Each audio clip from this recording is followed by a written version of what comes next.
Assalomu alaykum, bunetlik obunachilar, yaxshimisizlar? Bugun yana geç bo'lishini qaramay yana ishdamiz. Kichkina bir sheetimiz bor ekan. 3 fazla sheet, bir avtomat. Shu zamoqani bu yerda yonda deb netdi, no qizib turibdi deb telefon qildilar, ko'rmay keldik. Yana sheetimiz ahvoli. Sheetimiz 3 fazla sheet. Yana kabeli qizib yonib ketgan, qizgan, yanma, qizib ketgan. Görüşmek mümkün.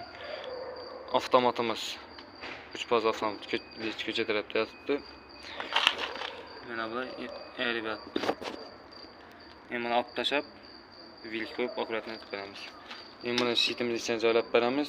Kabellarni almashtirib, qayerdan majada yozib beramiz. Kimda shunday xizmat bo'lsa, buni elektrikka murojaat etinglar, ko'rsatib beramiz. Video yoqqan bo'lsa, birdan like'ni ayamaysizlar.